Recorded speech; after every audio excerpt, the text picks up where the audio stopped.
Hello, I'm Bill Coleman, and welcome to another episode of This is Worcester. Today's episode, here we are in the month of February. We're going to do something very special for the month of February. February is Black History Month in the city of Worcester. And today I have guests that are going to talk about personal experience and involvement in serving on a board or commission for the city of Worcester. And we're going to talk about a whole bunch of issues. We'll talk about youth violence. We'll talk about people's participation in city government on a volunteer basis. But we're going to talk about life as it is and how we see it, and how we could encourage more people to get involved in our community. My first guest today is Dr. Shirley Carter, who, along with her sister, Audrey, right? Right. Okay, Audrey, are the two first graduates, women of color from the former Worcester City Hospital School of Nursing. They attended it in 1949.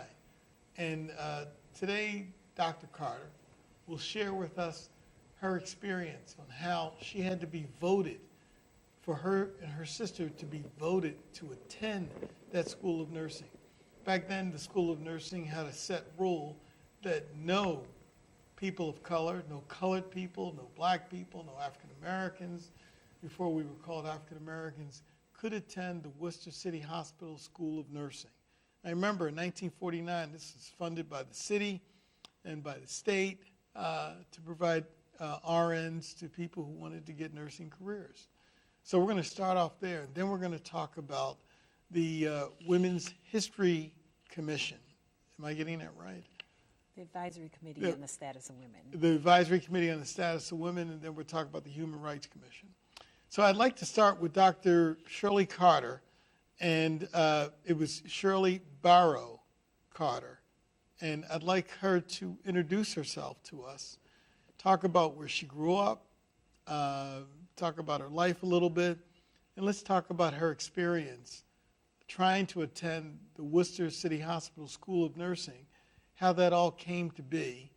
And then let's talk about what she's working on now and the fact that she will be honored up at the Senior Center on the February the 21st.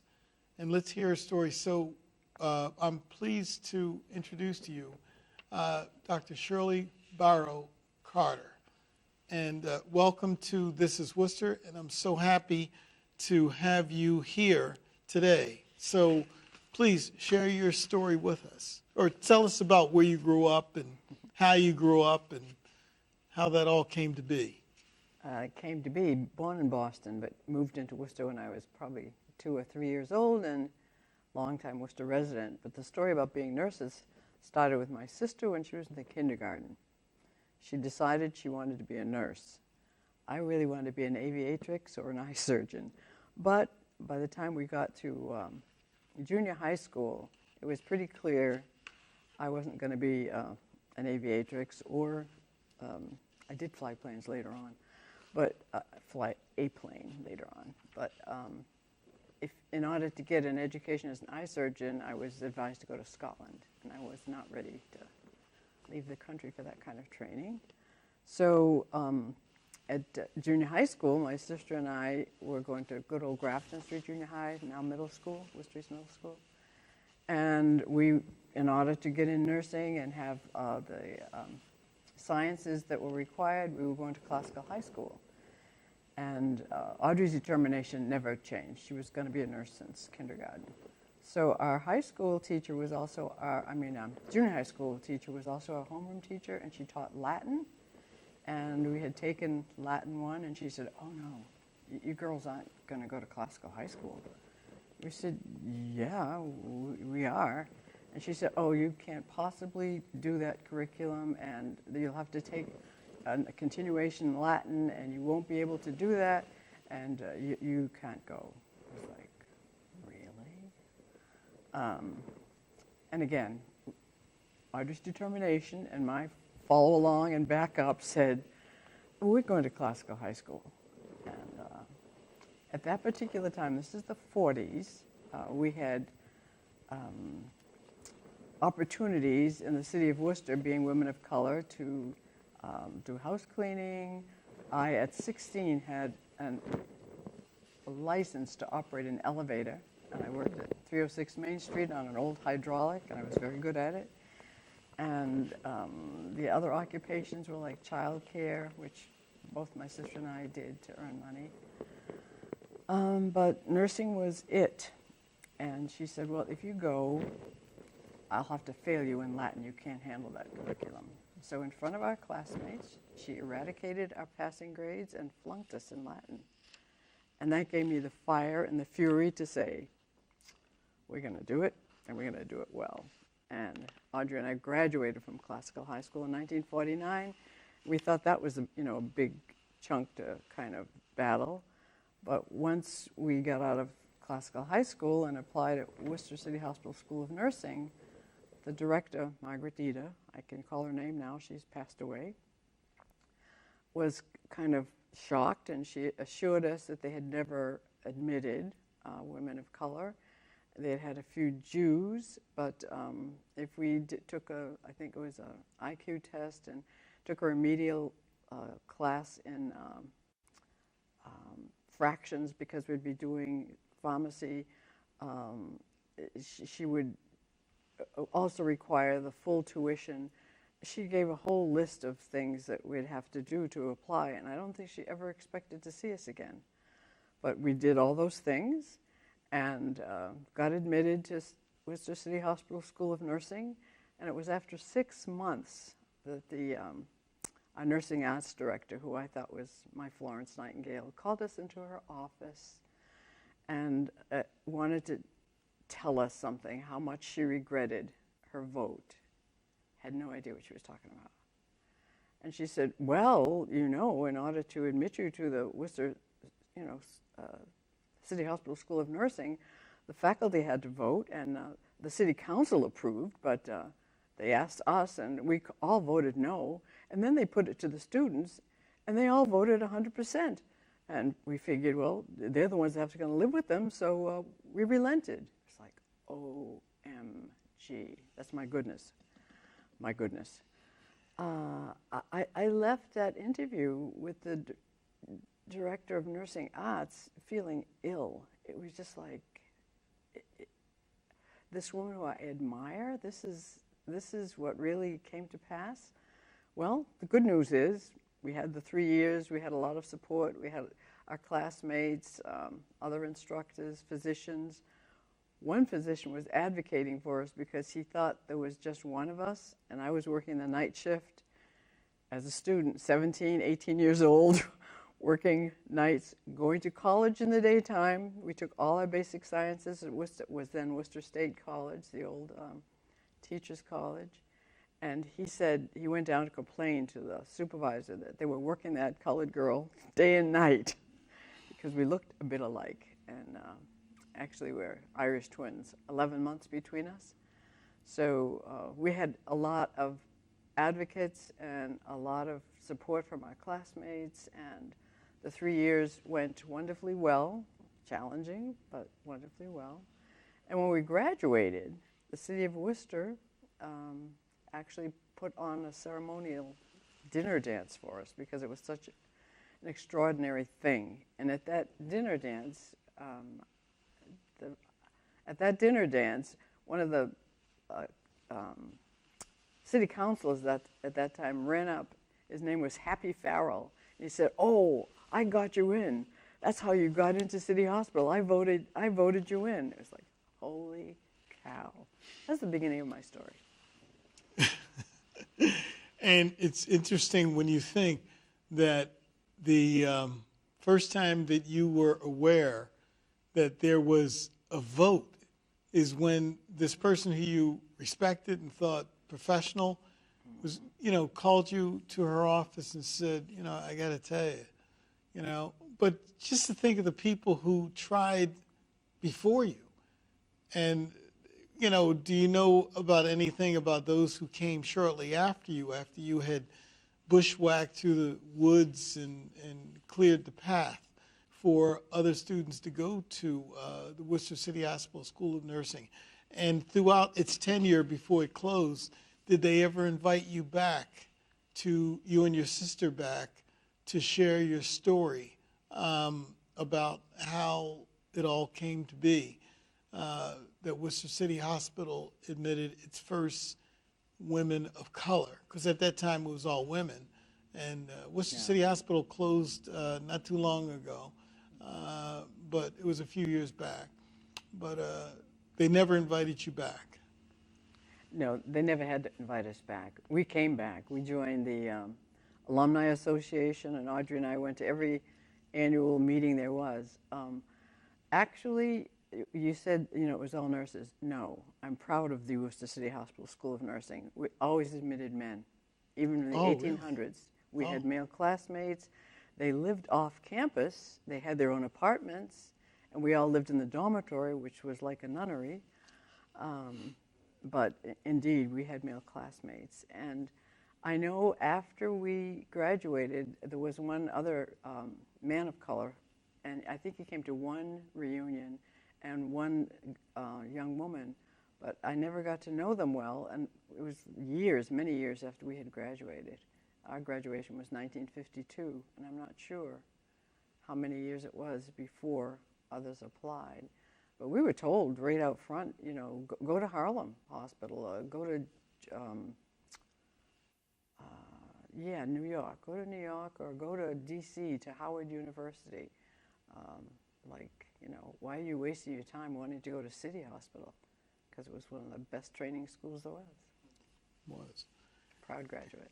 It's great. And over the years, since the graduation from City Hospital School of Nursing, and the testimonial, I remember reading the news reports, and there was a city councilor, George Wells, and a few other people who were somewhat sympathetic. I wouldn't say empathetic, but sympathetic to the causes of Worcester's community of color back then, or Worcester's colored community. And they would be the ones that when everybody else would say, no, we can't do this, give it some time, we'll change sooner or later, they would be up front saying, well, let's throw them a bone. I mean, in essence. But can you describe a little bit the night of that testimonial? Because when you read the program and you see that, there was food and there was dancing, I'd like to know what music they played that night. And to see, how that worked all out. And how many folks from the community showed up. And,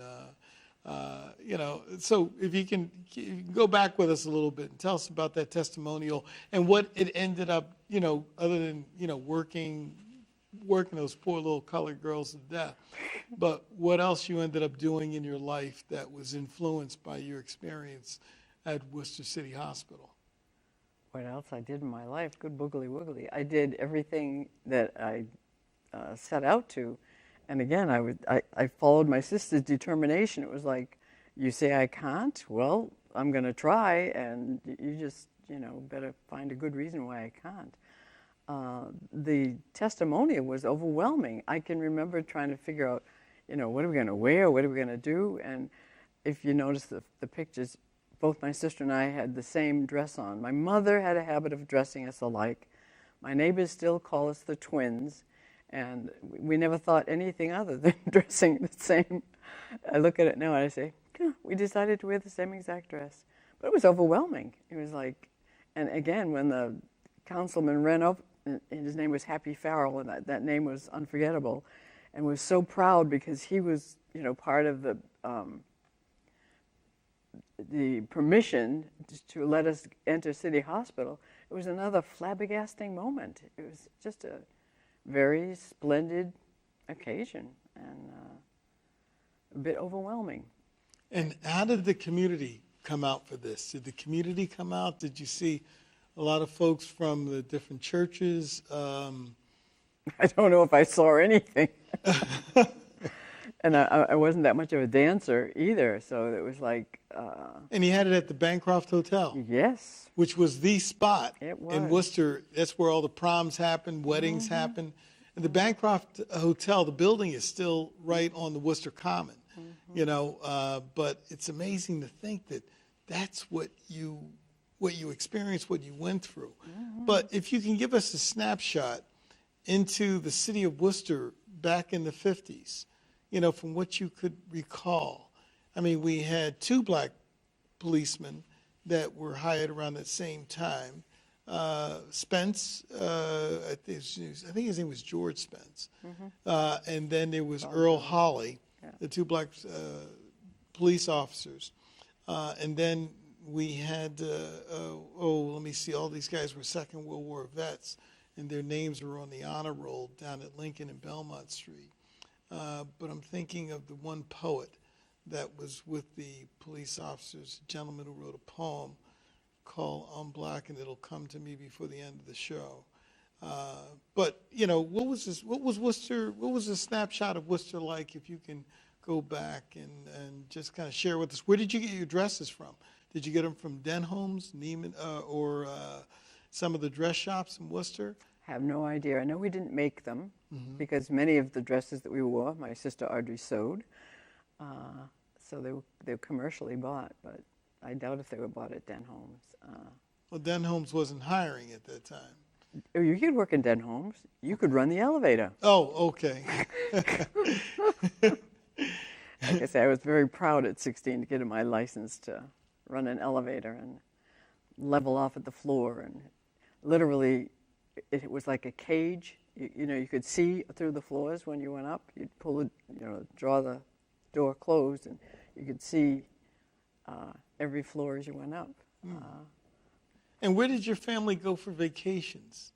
Vacation. Well, I mean, trying to think, did you guys have? But what was the? Where did we lived in the woods? That was our vacation. That was a vacation. Yeah. Oh, that's such a great story. But now the event that's happening on the 21st of February at the Worcester Senior Center. Can you tell us a little bit about that and how that all came to be?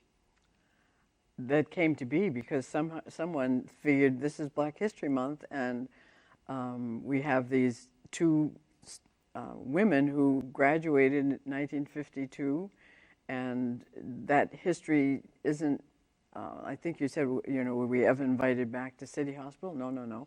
I don't think there was any big to-do made about it after that, but they're doing history and looking at things, and we're both still alive, thank goodness. We're looking at, like, I'm 87, and I'm looking at the future and day by day, and I have this, what do you call it, drive, or I have this particular wish to make sure things aren't forgotten. So I'm going to do a promo right now. I wrote a book, a memoir about what it was like for me growing up in Worcester, looking like I do. And the title is called Colored, of course. And that title came from me applying for a job in Washington, D.C., where I went to get my degrees in nursing.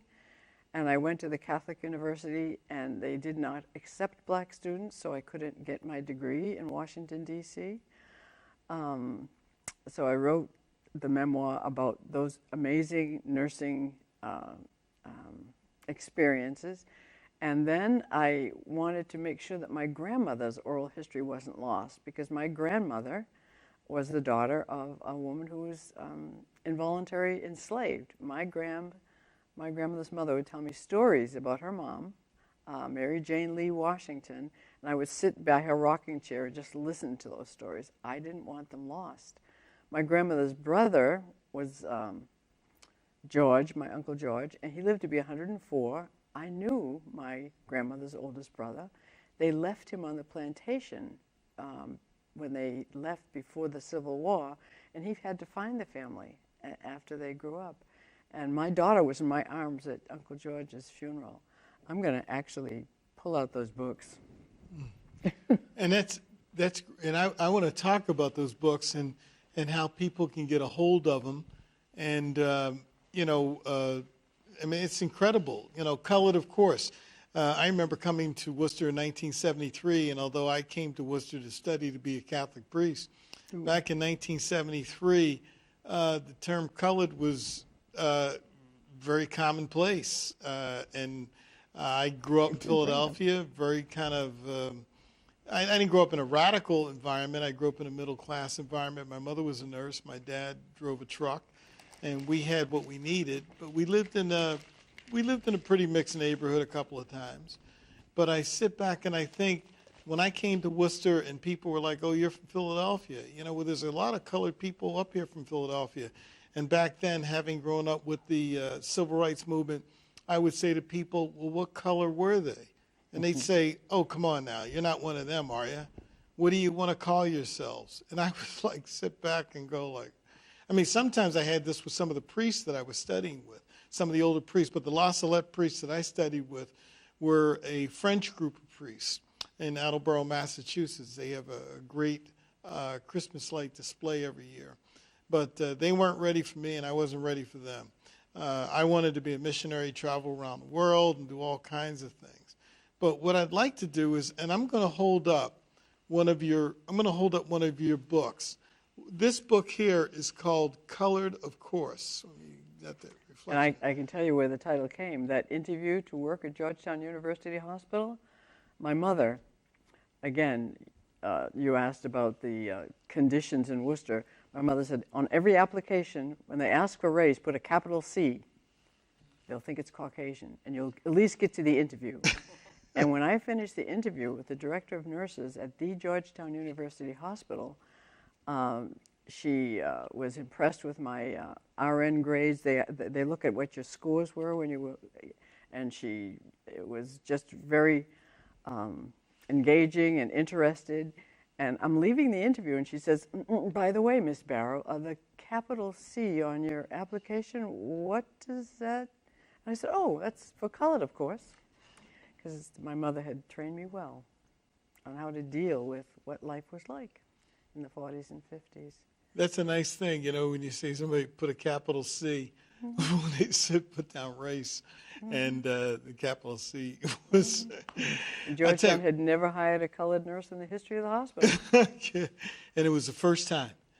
In the history of that hospital, yes. Well, that's fascinating. Yeah. The back of your book says about the author, Dr. Shirley, and F.B., I guess the B is for Barrow, Yeah. Carter, was born in Boston, Massachusetts during the Great Depression. She grew up in Worcester, attended college and University of Massachusetts, and is a third-generation black Yankee. After marriage and raising children, she is now retired, residing in Worcester, Massachusetts, near her extended family. What a great, and I want to hold this book up again for you. This is called Colored, of Course. And where could people get a hold of this book? It's on Amazon. Oh, it's on Amazon? Yep. And I also sell them. And is it available at the Worcester Public Library? They have a Worcester room with local authors. It's in the library. I'm not sure it's in the lending library, but I know there's a copy at the library with local. And your other book is Saving My Grandmother's Oral History. Oh, the Rhone. Now this is a book that I'm sure we'll do a whole nother show on, because these stories here are incredible stories. And I know that you've portrayed. Is you and your sister? I was part of an event up at Holy Cross with Tom Doughton, and I was the MC of that a while back. And you portrayed, refresh me, Vinny? No, that's, okay, let's, I'll hold this while you talk about it. That had to do with the 1850 reenactment of the women's, the first women's liberation convention that was held at Brindley Hall on Main Street, and they did the reenactment of that particular convention. And one of my cousins from Leominster called. They're looking for women of color because it was 1850 in the fugitive slave laws, and they couldn't find any women of color's names on the programming. But Frederick Douglass was in Worcester, and who's our freedom lady who freed everybody. Harriet Tubman. Thank you. Harriet Tubman was in Worcester at Brindley Hall in 1850. They wanted somebody to reenact those particular times, and they asked that you get a pattern and have a costume that was actually of that time. And three of us got to be a part of that celebration, and I was Liza Rich, representing a family of means in Worcester and a laundress. This family owned property, and again, you were describing, there was a class of people in Worcester who, owned barbershops and made awnings, and that's back in the 1850s. Matter of fact, in 1848, when Worcester became a city, the mayor and the first mayor in his original, and there was Isaiah Thomas, in his original proclamation in his mayoral speech, he said that we would not honor the fugitive slave law. And that was pretty rebellious for a city of Worcester to become a city and to announce the first act of the mayor was to say that the city of Worcester would not be a part of honoring the fugitive slave law. But now this is a part one of a show that we're doing. We're going to do a part two of a show shortly after this, and we're going to continue with my guest today. But my honored guest is Dr. Shirley Barrow Carter. And we're going to come right back, and we're going to go into a part two of a very special show that highlights her books, her stories, and also the Human Rights Commission, along with the Commission for the Status of Women in the city of Worcester. We'll be talking about those events. So I'm grateful for you to join us on this issue of This is Worcester. I'm Bill Coleman. We'll be back with part two of this very, very special broadcast for the month of February, Black History Month. We'll also talk about Black elected officials in the city of Worcester. So get ready for more fun, more conversation, and more guests.